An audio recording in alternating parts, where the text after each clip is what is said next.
I went to the University of Illinois Urbana-Champaign. I got my undergraduate degree there, and then I really didn't know what I wanted to do, so I went to grad school, and I went to University of Illinois Springfield, and I got my degree in public affairs reporting, so it was like government affairs reporting.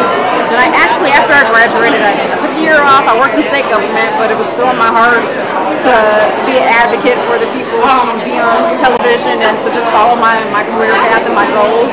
And I went to an NABJ convention in 2008 in Chicago. I just went for one day. I met the news director that hired me, and he hired me like 4 months later, and that was it. So my first job was in Rockford, Illinois for WTBO, which is the ABC Fox duopoly. Spent two long years there, and got on out, and now I'm in Jackson. And the part of your travel include internships. I always try as an internship coordinator to stress the importance, but you being in the field, can you express that? Oh yeah, internships are absolutely vital because in this field you can only learn by doing, and there's so much that you can learn from a book, and doing a package once a week, that's not going to teach you. I mean, it teaches you the basics, but you really need to get those internships, and not just get an internship, but be aggressive and be hardworking and take initiative, because I can't stand interns that just come in and expect me to give them something, because that's not how it is. You know, if you really want this, you're going to fight for it. You're going to go out there and you're going to say, oh, can I go on a story with you? Can I edit that? Can I write that? Don't just expect people to do it for you. So yeah, the internship is extremely easy. And it puts you good on a resume, obviously, because people know that you have some sort of experience. Then you can put a tape together. You can't get a job without a tape, so you need that. And finally, what do you love about your job? What I love about my job, I get to cover something new every day. I don't like just sitting at a desk every day. I don't like knowing necessarily what I'm going to do. So, you know, one day it might be a fire, one day it might be I'm in a helicopter, or in a parachute, flying out of the sky in the circus. I don't know. I saw you in the circus. Yes, never again will I do that. But it's exciting, you know, and then it's really the people. When it comes down to it, I love people, and when I can meet people and tell a good story and help them out. First time here, I am extremely excited because I've learned so much from the different seminars, from investigative to just learning how to publish your own works and things like that. And my goal is to do a lot of multimedia contributing, writing, and broadcast. So I learned a lot from that, and this job fair is actually amazing, and I definitely look forward to the next year anyway. The job fair is going really well. I actually have a couple of leads on a couple of jobs, so we're waiting on that. And I'm really just enjoying the atmosphere.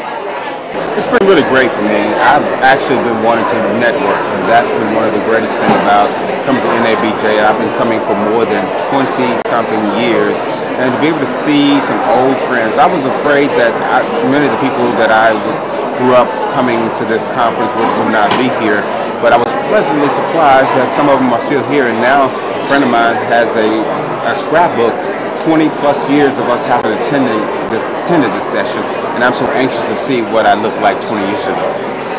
You know, you actually, speaking of your experience, you actually started in print. You're now WJSU News Director, but have you gone around to some of the booths to find out what the job outlook is in print and some of the newspaper organizations here?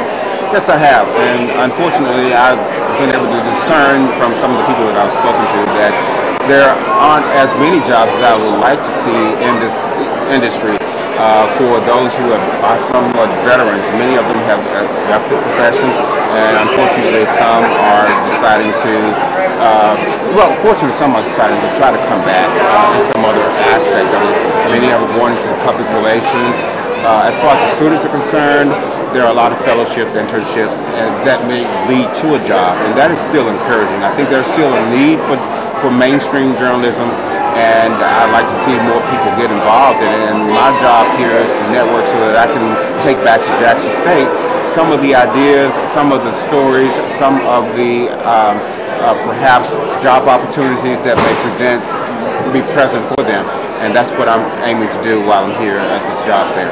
So tell me about some of the opportunities that our students can expect this semester from WJSU Radio. WJSU is going to make sure that we try to make sure that every student has an opportunity to understand how the medium can affect their lives and affect the communities. And people who come to WJSU will come with a renewed vigor to try to get involved, to to work on the voices, and we're going to have a lot more opportunities for students to come in and create programs, be involved in new programming that I'm trying to create and bring to the station. So there will be a lot of opportunities for them to understand the real process of journalism, and not just, it's one thing to learn from the books, but it's another thing to learn from the practical experiences that I have come with as a result of my experience 20-something years in the media. So I want to make sure that they understand what the real world of journalism is all about. Do you have plans to have our students involved in the political election? Absolutely, and those are coming up real soon, and that's one of the things that I think will really help to get them an understanding of what this business is all about. This is a very pivotal year, very political year.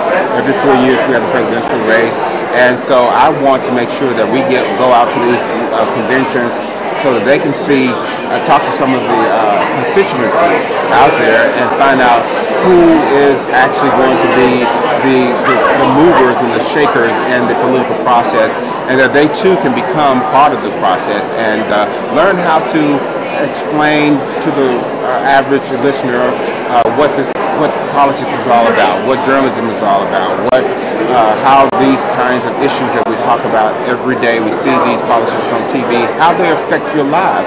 And I want them to be involved in that process, and they will be able to be involved in going out. And I'm hoping to take some students with me throughout in the convention when we report on the Republican National Convention, the Democratic National Convention. I think that would just be awesome for them to be able to do that. And I hope you take me with you. I would love for you to go with me. Matter of fact, you can do all the camera things, and I can just be in the background. Tell us a little bit about, your advice. I'm at Jackson State University. I always have students graduating. How can I help them, get the skills that they need? We actually hired one of your students, Adrian Pigman. And basically what he did is he had a lot of internships under his belt. And he came to us with a real good tape. Okay, he knew how to shoot, he knew how to edit, he knew how to write. Our market is so small. We hire people fresh out of school with no commercial experience, and we don't pay them anything. But we give them fabulous experience. They have to shoot, edit, report, produce, and anchor from day one. So we need people who can hit the ground running. We don't have a lot of time to give them a lot of training or whatever, but they just have to be quick learners. Come to us with a good tape and do interns. Do as many internships as you can. That's my best advice. Okay, thank you. And tell me, you're a black African American male in the business. I'm actually Spanish. Please. No. Oh. Phelps. Does Phelps sound Spanish? Hey, hola. You never know. I shouldn't assume no matter what. This is live. Okay. No, it's not live. But one more question. Just tell me about, you've been in the business a while. I'm assuming. I hate to say, I've been doing this for, I'm in my 34th year. I started out as a weather person in Eureka, California. The first African American to do news in Eureka, California, back in 82? No, 83. It was 83. I did weather at first. That's why I went to school. I went to Humboldt State University up in Northern California. I'm originally from Los Angeles. My mother's from Greenwood, Mississippi. I worked at 10 different TV stations. I actually worked at WAPT in Jackson back in 1990 and 91. I was with Rob J when he first started. It's just that, it's been my career has taken me from one place to another. I've worked on the West Coast, East Coast, and everywhere in between. I've been in Greenville for 8 years, the longest place I've ever worked. If you look at my resume, you'll see 10 different TV stations, and you say 33 years, 34 years, that's about 6 years a station, if that many, So it'll take you around. It'll take you around the world and back, But if you enjoy it, you'll be happy. The money could be okay, but not at first. Just want to clarify: you do actually pay people when they are at a college? We have internships though. Okay. You do, so when the first job, you will not. Our first job, they do get paid. They will get paid. Yeah, okay. we put them on a 2-year contract, so they get paid. But we do internships too. So and that's very valuable. We treat our interns like another reporter. We send them out as just if they were reporters. Our interns do live shots. Our interns do packages. So they have a very solid take. And once they leave our program, after they do probably it takes about a semester or two. They always come back, to our station. We're like family. And once you're part of the WXPT family, unless you get fired, but other than that, you can always come back if you need to do additional work, with your resume check or whatever, So you just come back, you might want to cut an anchor check or whatever. Just come on back. Once you're part of the family, always part of it. The building is actually named for John Siegenthaler. It's the John Siegenthaler Center, and it houses both the Freedom Forum's First Amendment Center and the Freedom Forum Diversity Institute. So what we do at the Diversity Institute is a lot of training, a lot of multimedia training. It trains all of the folks that go through all of our diversity initiatives. The Chips Quinn Scholars Program. We have a program called the Diversity Institute Multimedia Scholars, which is a 2-week program. Target audience is college juniors and seniors from historically black colleges and universities. And we also offer mid-career multimedia training. So for journalism professionals or journalism educators that want to learn these skills, how to produce sound slides and videos for the web, we provide that training at a tuition basis. And finally, tell us about some of the deadlines. Well, for our upcoming program, we have a deadline. We have a program in August, and we have a program in November, and we also have a video short course, I think, in October. And we're very flexible. I mean, we do have a 1-page online application, but we can accommodate up to 24 people per class, and we love to fill every class that we still have. And if someone, Brooke Kelly was one of our students who did the Freedom Forum Yes. Diversity Institute, I believe in Washington, Scripps Howard, was Yes. it? Just tell me a little bit about that, just briefly. Brooke was a Chips Quinn Scholar, and what we do there is we recruit students from across the country, college students who are interested in pursuing careers in journalism, and we match them with host newsrooms for 10 to 12-week paid internships. And we bring them to Nashville for 9 days of training, orientation, what's expected of them as a professional in a newsroom, but also we give them the online hands-on skills that they'll need, hopefully to bring online to those newsrooms, which is sorely needed and are looking for that talent. Well, this is actually my first convention. I've always heard of how you get a lot of feedback and a lot of one-on-one contact with different news directors, different station managers. So I needed to come today, and I'm so glad I came this weekend. I've gotten things that I need to work on, and some things I didn't know that I need to work on, but these are things that, work on so I'll know that when I go back to my station, I can work on those so it can get me to the next level that I'm looking forward to. And finally, what are some words of encouragement you can give to aspiring video journalists? Well, first of all, you have to be patient. You have to be consistent, be eager.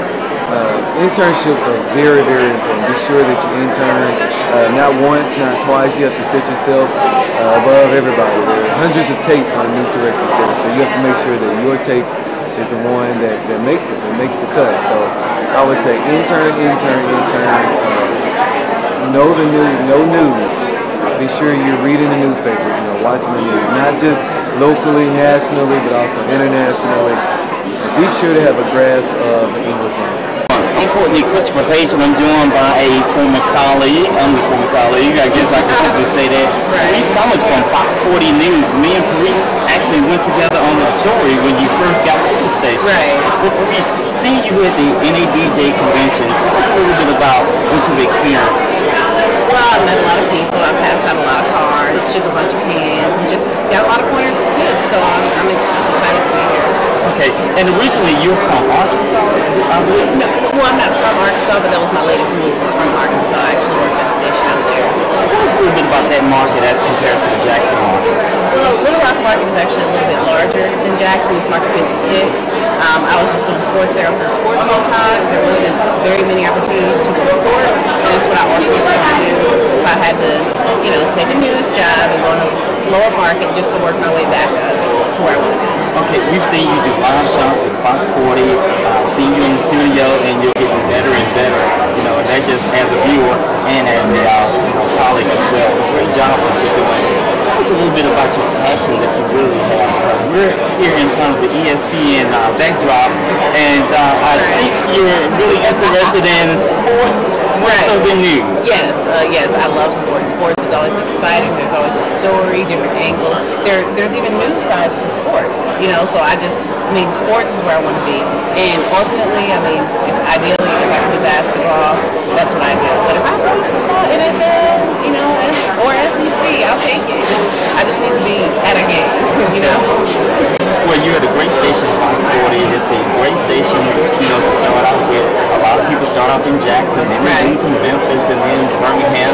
New York. And then they sometimes move to New York and come back to New York. But Parise, we especially thank you for joining us today. And again, I'm Courtney Christopher Hayes with Parise Thomas of Fox 40.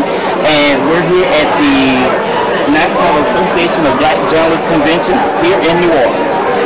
Well, we are a recently formed organization. On March 30th, the Screen Actors Guild and the American Federation of Television and Radio Artists merged to become one unit. So we represent a number of different kinds of performers and workers in the media industry. We represent actors, sound recording artists, dancers, singers, and broadcasters who work for television networks and radio and television stations across the Now, right, because that's what college getting that new right away. But what could something knowing information about contracts? How could you? What can you tell us?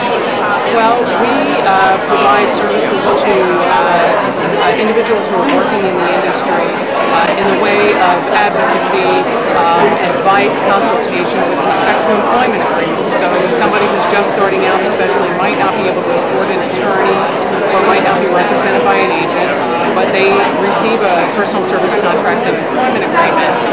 It's very complicated. They don't know what it means. They don't know how certain terms might be used or enforced in the particular industry. So around the country, we have a number of offices where you can call one of our representatives, and they, as a courtesy, would be happy to talk to you about your personal service contract and explain what it means. So you understand exactly what each provision means, and maybe you won't be able to negotiate a change, but you'll at least understand what it means for you and how, when you're moving forward in your career, what a certain provision might mean with respect to your ability to leave a station and take another job, and or what your assignment might be. There are all different kinds of things in these agreements that sometimes it would just help somebody to sit down and talk to you about them and so you really understand what it means for you. Well, so far I've really enjoyed it.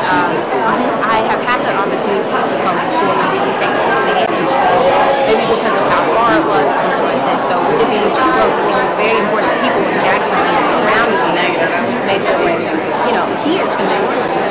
And so far it's been a great opportunity. I've met people from national networks, just walking down the hall, rubbing elbows and bumping into people. People are actually talking to you. So when you're back at home and you're in Jackson, you're sitting there and stuff talking to news directors and assistant news directors, hoping that they'll look at your stuff. This is a chance for you to actually shake hands with people, shake hands with their anchors and reporters, and develop contact. So when you go back home and you try sending those links out, those tapes out to those news directors, you now can say, hey, I met such and such in Virginia, and she's a reporter there. I'll send my stuff to her and see if she can get that stuff to the news director there. So here you really learn the importance of contacts. So far it's been a great opportunity.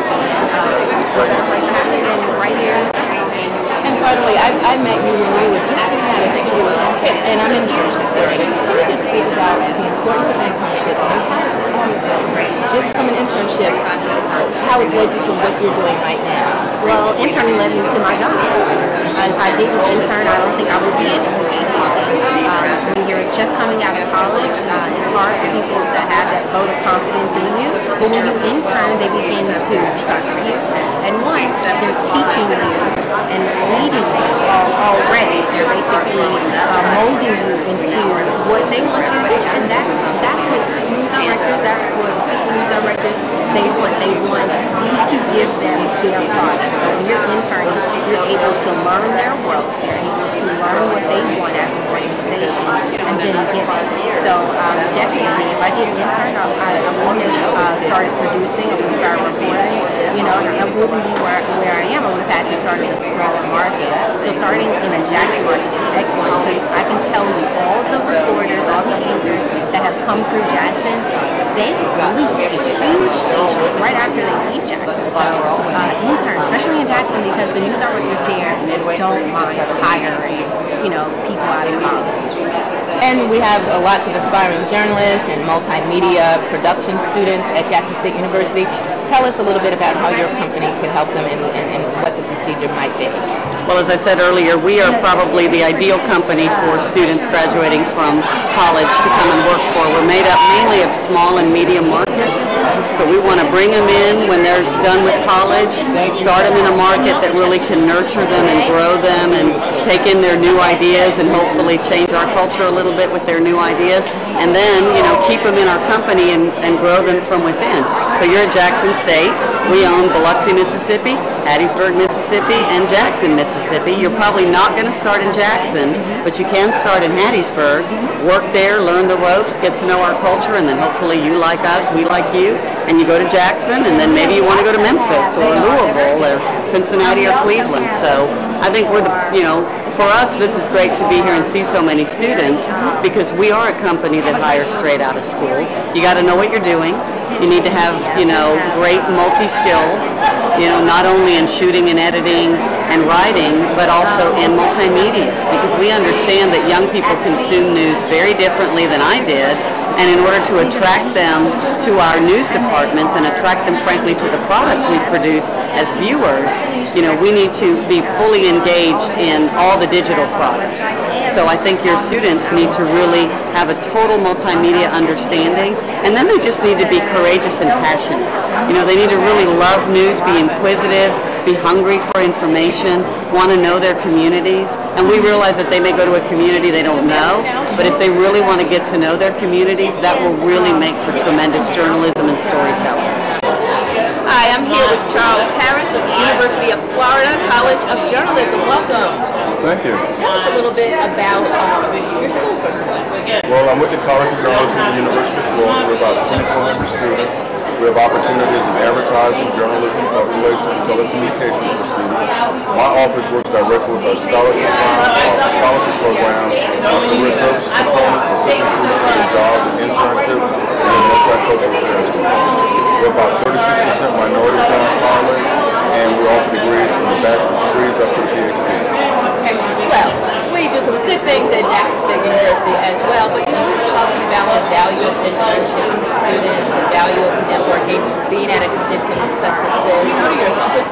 I think this is an excellent opportunity for students to get more information about the field, and even if the students are not prepared for an internship at this time, by coming to conventions like this, they get the background information so they are better prepared when they do get ready to apply for internships and jobs. One of the things that I really like about this is a lot of the organizations, no matter what level the student is at, they're willing to work with the student and talk to them and give them advice on how they can improve themselves. So I think it's a very valuable resource for students and one that will help them tremendously in their career. In particular, have you seen anything of that's beneficial to your students? Yes, I have. I noticed a lot of employers really taking time to talk to students. There are actually a lot of positions in the field. I know oftentimes we hear that there are not positions available, but there are opportunities out there for students. And again, it's very important for students to take advantage of opportunities that they have here to increase their skill level, to make them more competitive in a very competitive job market. And any student that gets a chance to come to this program will be greatly benefit from it. Charles Harris with the University of Florida College of Journalism. Thank you so much. It's so overwhelming, especially being a journalism major, having to be a news junkie, learning all about it, to see all the companies and all the people that you've grown up to. Like I met Byron Pitts and Soledad O'Brien. Reuters was here. Everyone knows who Reuters is. It's almost too much, but it's exciting. I can't believe it. And I didn't even know about this conference until last week. Good thing you live in New Orleans. Yes. Good thing I have a professor who cared enough to call me and say, hey, you need to join this. Thank you. So your advice to students, other students? Become a news junkie. Learn about the news. Even if you don't think you have time, read an article, read a column, and study. Learn how to be good at your craft because it's going to get you a job. My name is Kia Johnson. I work in Washington, D.C. at Reuters Television, and I've been there for 19 years. I'm here just promoting, first of all, our college internship. It's for recent college graduates, undergraduate or graduate. It's a six-week paid internship that starts next June. It's a great opportunity. It's like a journalism boot camp, so to speak. And we have 8 positions that start next June. So keep that in mind if you know of someone who might be interested. The applications go on our website, Reuters.com, October 1st. The deadline is December 1st, and we start interviewing in January for the internships next summer. We also have an opportunity called We Train, We Pay, We Hire, which is a 9-month opportunity, which people come in, on the ground level. They stay there for 9 months. They go through all the ranks and they learn, and then it leads to a job. After successful completion, leads to a job at the end of it. So that's a great opportunity for us to get young minds, young energy in, kind of shuffle things up a little bit. We have that application online as well. So it's a lot of opportunities for young people with new multimedia skills. It's important for the applicants to have a good working financial business journalism, just a working knowledge of how stock markets work, how the global economic markets work, the UK and the European markets, and knowing about the Eurozone crisis, and just knowing just a little bit about financial journalism. Also, second languages are always a plus at Reuters since we're a global business. We have bureaus around the world, and French, Spanish, Arabic, any languages are always a plus. That's all I can think of off the top of my head. Is there anything else that you can tell me? For those who don't know, what's Reuters? Reuters is a global news and economic and technology company, news and information. We have bureaus all around the world. We have journalists all around the world that have text, TV, with photos, and as well as our Reuters.com product. We're the biggest news organization in the world, and we provide news content to broadcasters and newspapers and .coms around the world. And finally, I had some wonderful conversation with you yesterday. You told me that you are a producer, I believe, with Reuters. Just tell me a little bit about what you do. Well, since I've been there for such a long time, I've had so many different hats that I've worn, and I've had so many wonderful opportunities. I've covered every political campaign since, I believe, 1992, which I think is when Bill Clinton first ran for president, including myself. So I do politics. I do sports. I've covered the Olympics twice, Winter Olympics twice. I do a lot of human interest stories, kind of the story of the day, whatever the breaking news of the day is. I do, what else do I do? A lot of politics. And sometimes it's just the pant at the zoo. So I never know when I come in what story is going to consume my day, and I like the adventure and the unknown factor that meets me every day. And tell me a little bit about your job. My job right now, I'm a copy editor and a special projects coordinator. I help put together some packages that for some of our special clients. Previously, for about 12 years, I was a technology correspondent. I was the guy that talked to you about the new iPhone, talk about what IBM is doing, what the stock market reaction is to what those companies are doing. How'd you get those skills? Reading and writing. It's hard to explain, but my path towards being a journalist and towards being an editor was just sort of digging deep into what other folks are writing, reading the papers all the time, and then just going out and writing stuff. I relied a lot on the expertise of my more experienced journalists and editors around me. It takes a lot of being humble, writing it, learning that you did it wrong, and then learning how to do it right, and then doing it over again and over again and over again. And finally, you've seen a lot of aspiring journalists come through, as well as seasoned veterans. But what advice can you offer to college students? Consume everything you possibly can. Give up sleep so you can read up some more. read the papers, read what contrasting views of something that's going on in Syria from both a local paper and international paper, and read a website from a paper that's in the country that's having the conflict, or perhaps the blogs of some local folks there. Consume everything you can, and then try it your own self. Write a story, ask for criticism from a professor, write for your newspaper. Just keep working. Never stop working. Never stop trying. And finally, I noticed that your organization has a lot of great internships. The value of internships, can you just mention that? I started with Reuters about 24 years ago with an internship. They throw you in to the den with lions, and they kind of say, sit down and sign on and get started. That's invaluable experience. Just being able to see how people do it right, and then see how maybe you're doing it wrong, and fixing how you're doing it wrong, so you can watch their best practices and get it right on your own. Eventually you will, as long as you never give up. First of all, tell me a little bit about yourself. I used to be a reporter at the Washington Post. I was there for 8 years, and I was a local and feature writer. And in 2002, we started Journalism Next, and the idea was to create a place where minority journalists could post their resumes, and that recruiters from media companies around the country could find minority journalists. Now, you were originally, or recently, with Washington Post? I was with the Washington Post from 1993 to 2002.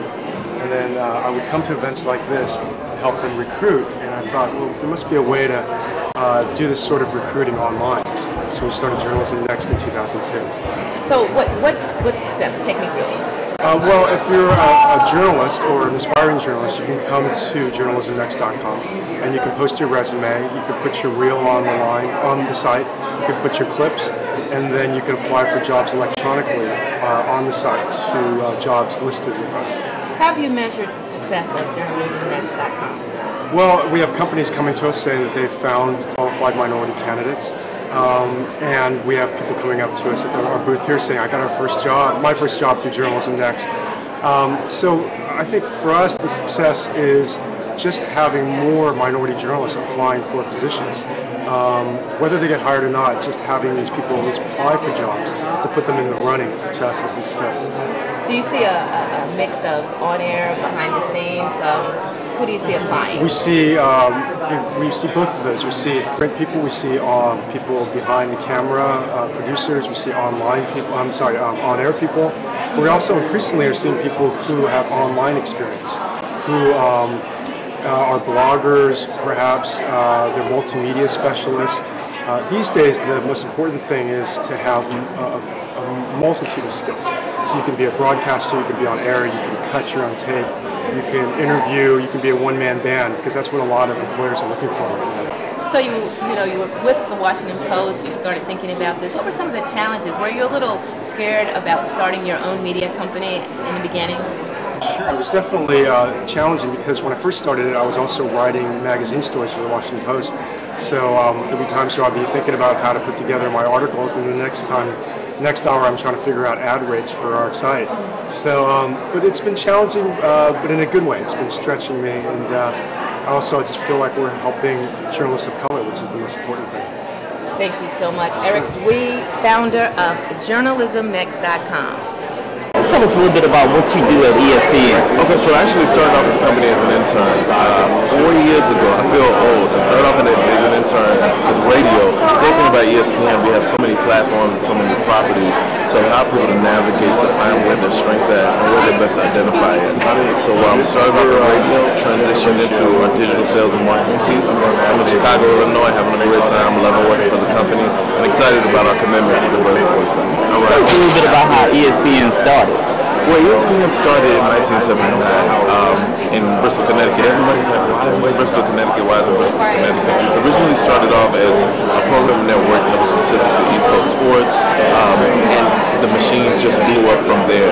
We had some visionaries that started with the company, and it's really turned into an international powerhouse, a worldwide leader in sports indeed. It's the Eastern Sports Programming Network, Eastern Seaboard Programming Network, and that's how it started. And then there's a partnership with ABC? It just blew up. Well, the partnership with ABC and Disney came in about over a decade ago, and we became a family. So ESPN wasn't always affiliated with ABC.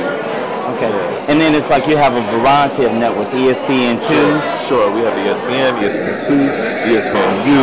We've got ESPN News, and then we've got digital platforms as well, ESPN.com. We've got Watch ESPN, where you can watch ESPN content on any mobile platform or device. Our goal is to serve the sports fan wherever the sports fan is. We've also got our audio piece, and we've got the print piece as well. So we're keeping busy.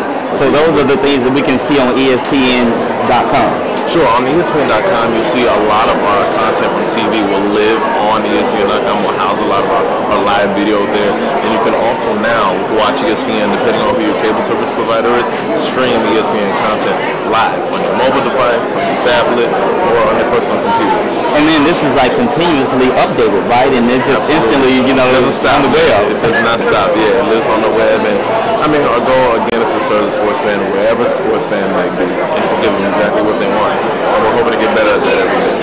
I've been a member of NABJ for more years than I care to acknowledge, more than 20, actually maybe even more than 30. I first attended an NABJ convention when I was in local news in New York City back in the 80s. And the reason I come here is not only for the excellent information that you glean from the plenaries and the workshops. I come here to see old friends, to make new friends, and to perhaps offer a little bit of advice to journalists who are just out of college or starting out in their careers. A few tips that might help them be successful as they embark on what is not an easy career. Type out all the stories. Technological changes, and he mentioned a word called typewriter. Now, most of y'all have never seen a typewriter, let alone used one. So he's just trying to get me to acknowledge that I'm old as the hills. That's okay. Technology drives this industry to a degree, but ultimately it is the content, it is the search for the truth, the ability to get information, to tell that information to an audience in a compelling fashion, and to do it with a sense of integrity. Those are the universal skills that anyone who wants to be a journalist needs, no matter what the technology is. Yes, we now have BlackBerry smartphones, iPads, G-pads, I don't know what other kind of pads. But ultimately, it's the search for the truth and the ability to share that with an audience that's going to be the foundation of journalism today, yesterday, and tomorrow. Okay, now what's been one of your most challenging, one of your many most challenging or fun assignments or dangerous assignments? Any one you pick, just something memorable. Let me give you two. Most recently, I've been covering the story of Ryan Banks, the African-American football player, want-to-be football player, who was wrongly convicted on a rape charge. He served 5 years in prison, 5 years with an ankle bracelet on the sex offender registry before his accuser recanted. And his record was wiped clean a month ago. So he's a Southern California story, a Long Beach native, and having met him the day of his exoneration, I found I want to stay on this assignment if possible. So 2 weeks ago, my employer blessed me with a plane ticket to Seattle so I could go continue the story as he's doing tryouts with the Seattle Seahawks of the NFL. And he got a call back to minicamp. So it's one of those uplifting stories people complain we don't do enough of. Because it started out wrong, but justice made it right. And he has forgiven his accuser, which I just find jaw-dropping. And now he's moved on with his life in peace and determination. And who can't take a lesson from that? So meeting Brian has been one of the recent joys of my career. Others would include Hurricane Andrew. I used to work in Miami before Los Angeles, and I covered, the good and the bad of people. When the storm erupted and everybody lost their homes and their sense of well-being, the benevolence from miles around was amazing. Truckloads of ice from Arkansas. People who had no connection to Southern Florida, just doing the right thing on behalf of one another. And then you flip the script and you see people looting. So, done it all, seen it all, got the t-shirt. And in these 30 years, you've seen technology change. Can you just talk briefly about the change of technology and how you as journalists, what's your advice about for aspiring journalists? Well, I'm jealous of Courtney because he's got that sweet tiny camera. Because back when I started, it was the light belt around your waist that weighed 15 pounds, the record deck that weighed 20 on your left shoulder, and the camera, which is another 25 or 30 on your right shoulder. So I used to do a little bodybuilding exercises with my friends in the gym because they always say females don't have upper body strength. You needed that back in the day if you wanted to be a journalist getting started. And getting started in Waco, Texas, I had to carry the camera. I would shoot for you, you'd shoot for me. We go back and edit our 3/4-inch videotape and turn stories for the late news. Now it's all self-contained, really tiny, and multimedia journalism is the coin of the realm. So folks who want to have longevity, starting now, would be wise to master the editing and the technology, the online delivery systems, the synergy, all the new buzzwords that are still a little foreign to me because I started out not in film but videotape. We've all transitioned to digital, forgive me. I stayed out late last night. I'm having a hard time talking. But for real, our young people for whom this is instant, I'm thrilled to see the opportunities open up. The 500 channel universe and again, the smaller, more accessible technology. The prices have come down, the ability to work it has gone sky high. So kids who have embraced that, young people who embrace that, I believe are not only the future of the industry, they're probably going to be my boss. So I'm excited for that. Thank you so much. No, it's an honor to be asked. I appreciate it. No worries.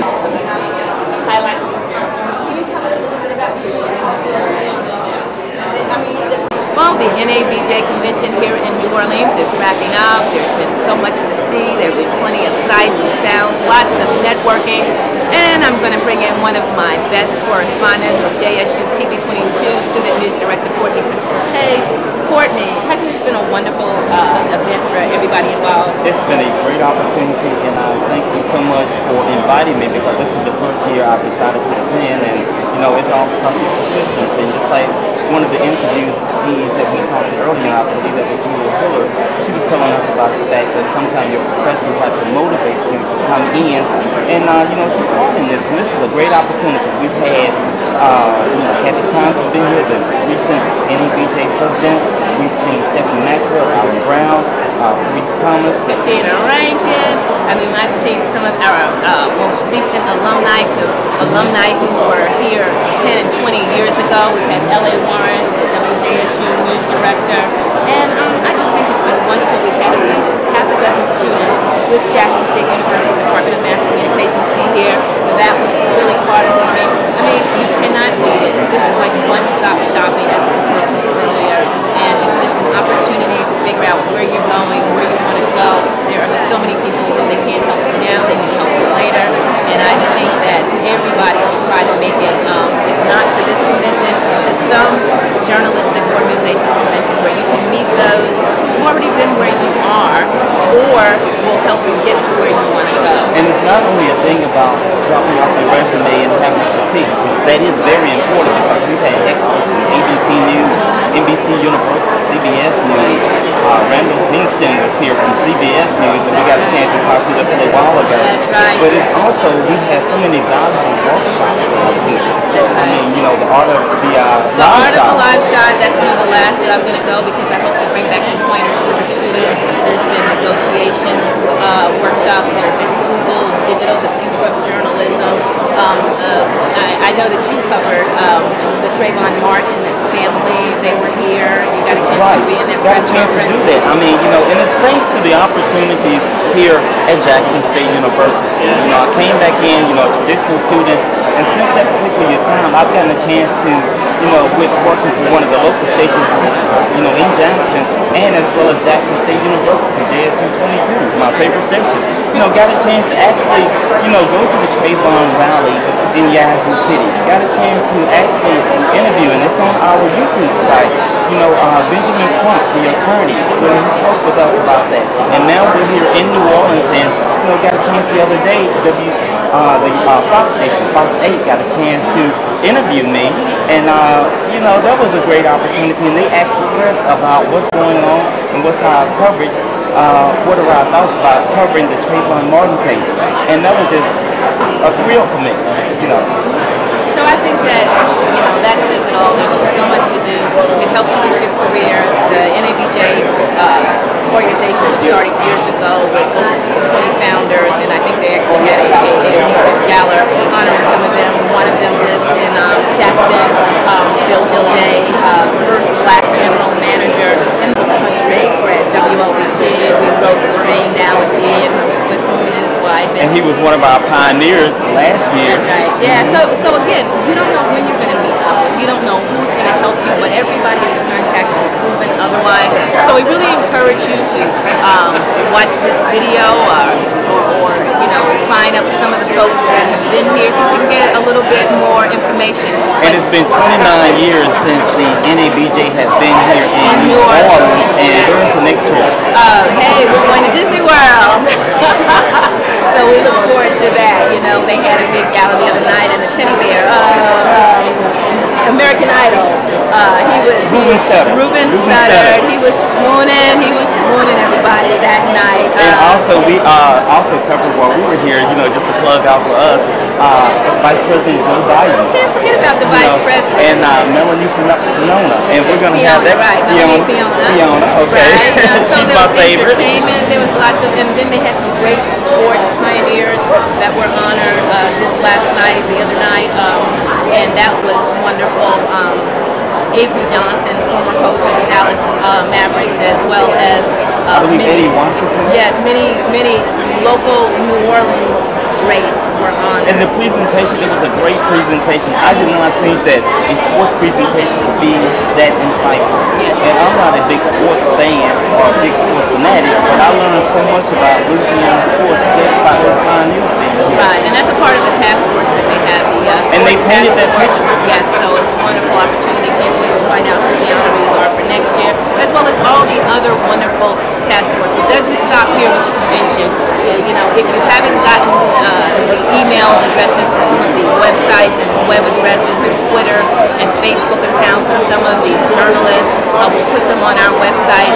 It's a chance for you to go ahead and network. And again, it's your career. It's all about being a brand and do you. And before we close, I want to just also say that we're going to have a preview of this on our YouTube site, YouTube JSU22, and this fall, highlights of this and great programming that we are working on for you behind the scenes right here, coming up this fall on JSU22. JSU TV22, your campus and global view. Take care. All right, high five, brother.